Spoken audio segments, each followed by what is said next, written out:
जो है वो आज हड़ताल पर हैं। हम संयुक्त किसान मोर्चा की ओर से आज की स्ट्राइक का पुरजोर समर्थन करते हैं। मैं मदन लाल खोत, जिला प्रधान सड़क कर्मचारी संघ जिला सिरसा। आज का जो प्रोटेस्ट है, ऑल इंडिया के आह्वान पे तमाम जन संगठनों के सहयोग से तमाम वर्गों के लोग आज सड़कों पे हैं। सरकार की गलत नीतियों के अलावा पीछे हम लोकसभा और विधानसभा में सरकार को चेता चुके हैं कि हम कर्मचारी वर्ग ही नहीं है, यहाँ हरियाणा के वोटर भी हैं। इसलिए टाइम रहते हुए तमाम मांग और मुद्दे हैं, चाहे वो पोस्टें खत्म करने की बात है, चाहे वो निजीकरण की बात है, पुरानी पेंशन स्कीम लागू करे, परियोजना वर्करों को पक्का करे, न्यूनतम वेतन 26,000 रुपए लागू करे।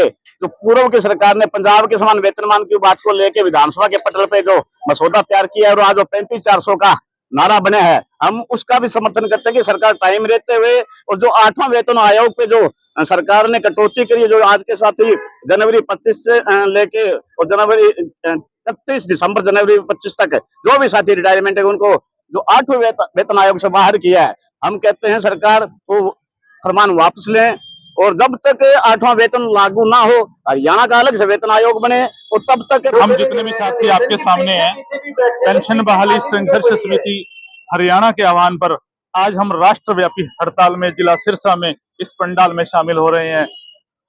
अलग अलग विभागीय यूनियनों की अलग अलग मांगे हैं, अलग अलग मजबूरियां हैं, अलग अलग शोषणकारी नीतियों के खिलाफ आज सरकार के विरुद्ध आवाज उठाने जा रहे हैं।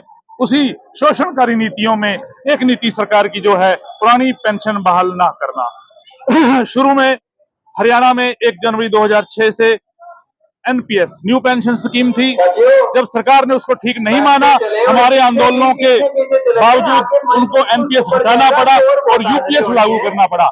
आज स्थिति ये है कि तमाम विभागों के तमाम कर्मचारी इस यूपीएस को भी नकारा घोषित कर चुके हैं। यहाँ तक कि सरकार भी मानती है कि यूपीएस में बहुत सारी खामियां हैं। हमारा निष्कर्ष तो सीधा सीधा साफ सुथरा एक ही मांग है कि सरकार को पुरानी pension OPS old pension scheme क्यों की त्यों बहाल करनी चाहिए। जब तक हर कर्मचारी की ओपीएस बहाल नहीं होगी, हरियाणा का एक एक कर्मचारी हमारा 6 महीने से वेतन रुका हुआ है, अभी तक नहीं दिया जा रहा है और सरकार काम पे काम दिए जा रही है और वेतन हमारा रोक दिया जाता है।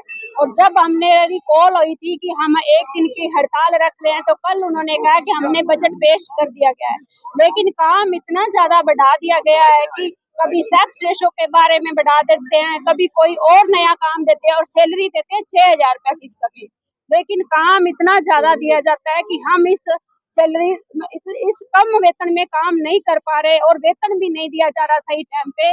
जब हम कहते हैं कि हमारे को वेतन दिया जाए तब सरकार काम दे देती है, जब हम मांगते हैं वेतन दो तब भी हमें काम दिया जाता है।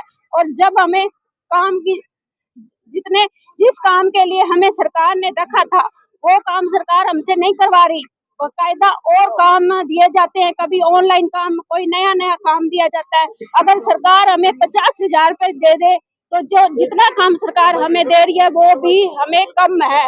और हम सरकार से यही कहना चाहते हैं कि जो जितने काम हमारे से लेना चाहती है उतना ही हमें वेतन दिया जाए, जितना हमारे से काम करवाना चाहती है सरकार, और नए नए काम जो दे रही है सरकार उनको बंद किया जाए। हमारे से जो जिस काम के लिए आशा को लगाया गया था वह काम सरकार हमारे से नहीं करवा रही। हमें लगाया गया एनसी का बच्चा की देख रेख के लिए, लेकिन वो काम अभी नहीं हो रहा है।